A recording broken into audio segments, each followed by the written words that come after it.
Assalamualaikum warahmatullahi wabarakatuh. Apa kabar rekan-rekan mahasiswa? Sehat semua? Semangat pagi ya. Alhamdulillah, kita bersyukur kepada Allah bisa dipertemukan dalam perkuliahan ilmu tafsir.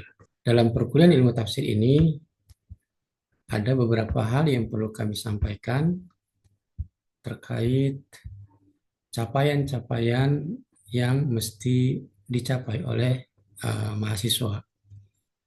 Yang pertama, eh, mahasiswa menguasai pengetahuan tentang ulumuddin sebagai substansi dalam melaksanakan tugas dan tanggung jawab dai sebagai dai ilallah.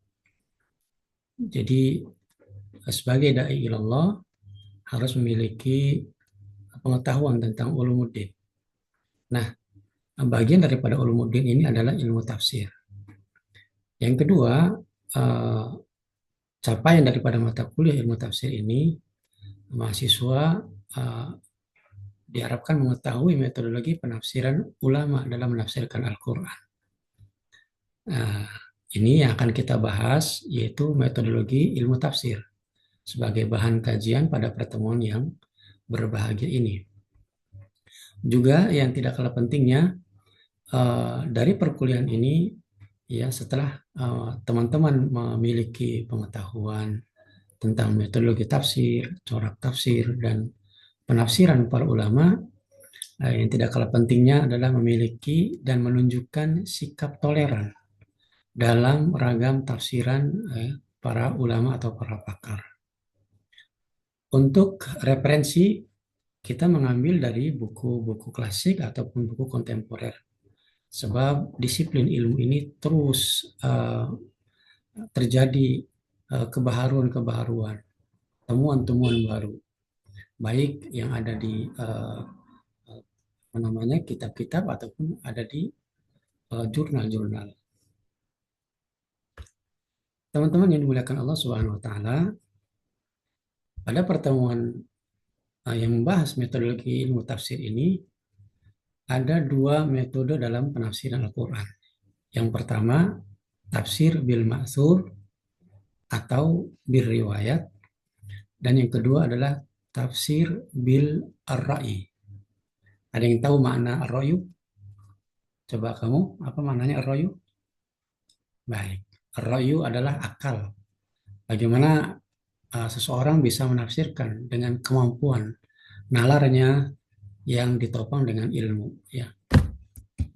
Secara definitif atau secara definisi, tafsir bil ma'thur ini kita melihat beberapa definisi yang sangat bervarian, tetapi saya ingin menyimpulkan dari variasi definisi para ulama itu, ya, yakni at-tafsir alladhi ya'tamidu ala sahihil manqul wal athar al-waridah.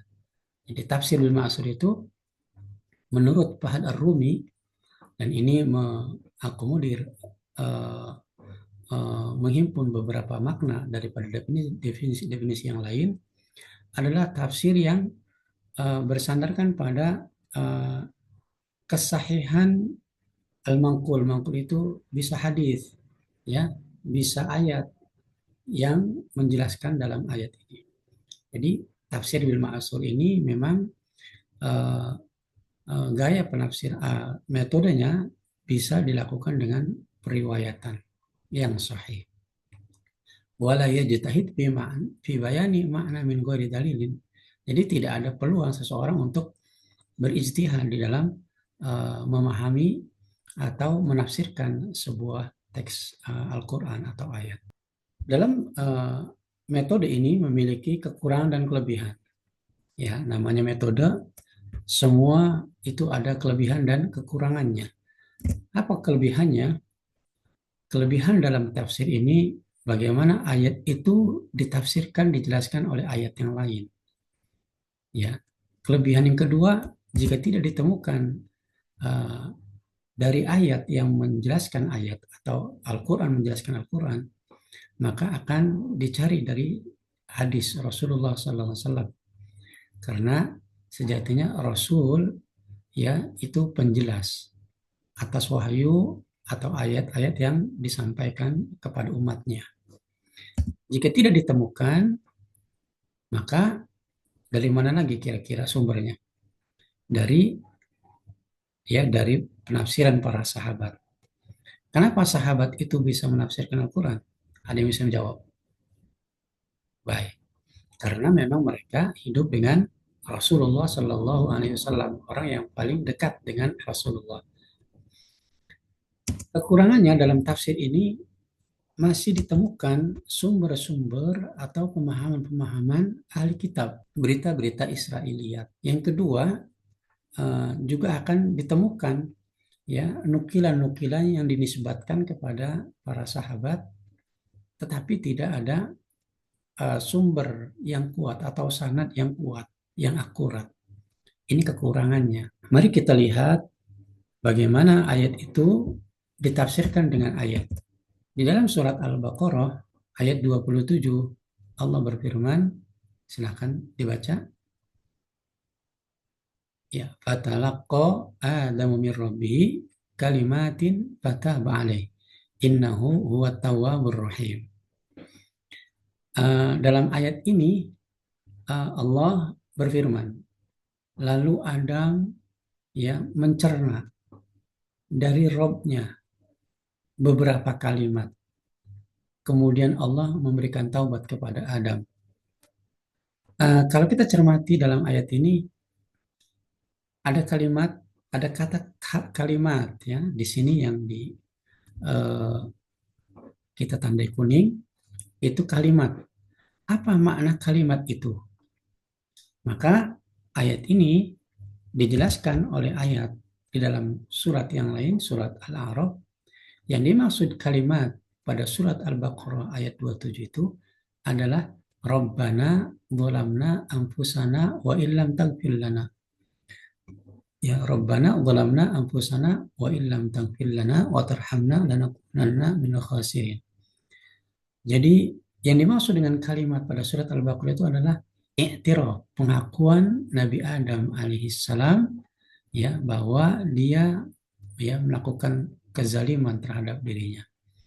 Dan ini doa Nabi Adam kepada Allah, lalu Allah Subhanahu wa taala fataba alaihi, memberikan taubatnya.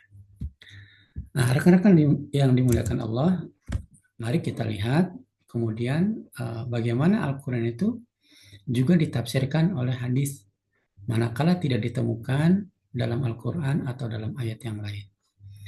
Al-Quran dijelaskan hadis Rasulullah SAW misalnya pada kalimat-kalimat yang global. Contoh seperti sholat. Sholat itu umum. Di dalam Al-Quran tidak dijelaskan berapa rakaat, bilangan rakaat, kemudian waktu-waktu sholat tidak ditemukan. Tata cara sholat pun tidak ditemukan. Maka di mana kita menemukan penjelasan tentang sholat secara rinci? Dari hadis Rasulullah Shallallahu Alaihi Wasallam. Atau perkara zakat. Zakat itu ada dalam Al-Quran secara global. Adakah di dalam Al-Quran tentang nisab zakat? Tidak. Maka di mana kita menemukan tentang nisab zakat itu? Ada di hadis Rasulullah Shallallahu Alaihi Wasallam. Ya. Atau ketika Rasul menjelaskan makna zalim kepada para sahabat, bukan sebagaimana yang dipersepsikan oleh para sahabat, yaitu makna zalim di sini adalah kesyirikan. Dalam surat Al-An'am Allah berfirman, alladzina amanu wa lam yalbisu imanahum bidzulmin. Orang yang beriman dan tidak mencampur adukan keimanannya dengan kezaliman. Jadi makna zalim dalam surat Al-An'am itu ditafsirkan oleh Rasulullah Sallallahu Alaihi Wasallam bersandar pada ayat ketika Allah Rasul mengatakan bukankah Luqman itu mengatakan kepada anaknya, inna syirka la dzulmun adzim, sesungguhnya syirik itu adalah kezaliman yang besar. Dan tentang penjelasan hukum tambahan di dalam Al-Quran yang tidak ditemukan di dalam Al-Quran, seperti larangan nikahi paman atau bibi, kemudian warisan untuk nenek, tidak ditemukan di dalam Al-Quran. Itu ada di dalam hadis Rasulullah Sallallahu Alaihi Wasallam. Kalau tidak ditemukan tafsiran daripada hadis Rasulullah atau Rasulullah menafsirkan, maka metode ini bersumber penafsirannya tentu dari sahabat Rasulullah Shallallahu Alaihi Wasallam. Kata Ibnu Taimiyah, kalau tidak ditemukan tafsir di dalam Al-Quran, juga tidak ditemukan di dalam hadis, maka akan kembali kepada perkataan para sahabat. Fa innahum adra bidzalika lamma syahidu minal qara'in wal ahwal. Karena mereka itu lebih paham ya tentang peristiwa yang terjadi di tengah kehidupan Rasulullah. Ya, kita lihat di sini ada Jami'ul Bayan karya At-Tabari, ada Tafsir Quran Azim Ibnu Hatim Ar-Razi dan seterusnya. Tentu ini bukan pembatasan, masih banyak lagi karya-karya ulama yang menggunakan metode bil ma'thur. Kemudian metode yang kedua teman-teman sekalian adalah bil ra'yi dan al-mazmum. Al-mahmud maknanya adalah yang terpuji. Ya, kenapa terpuji? Karena seseorang bisa menafsirkan Al-Qur'an ya yang maknanya sejalan dengan makna-makna yang penjelasan-penjelasan hadis, penjelasan-penjelasan ayat dan tidak bertentangan dengan itu semuanya.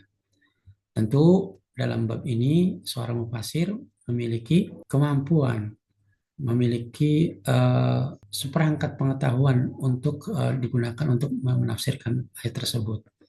Sebaliknya, kalau tidak memiliki itu semua, ketika seseorang menafsirkan, maka jatuh tafsirnya pada tafsir birroi al-mazmum yang tercela. Karena ya kalau orang tidak punya ilmu pasti mengikuti hawa nafsu. Nah, karya para ulama tentang tafsir ini juga sangat banyak sekali. Yang mu'tabar artinya yang boleh dirujuk ya, seperti karyanya Fakhruddin Ar-Razi yang diberi judul Mafatihul Ghaib. Ada Lubabut Ta'wil fi Ma'ani Tanzil karya Alauddin Al-Khazin. Ini ulama-ulama klasik. Juga ada ulama kontemporer, ulama Nusantara sangat luar biasa diakui di dunia Islam. Seperti Tafsir Al-Azhar karya Buya Hamka. Tafsir Al-Misbah karya siapa?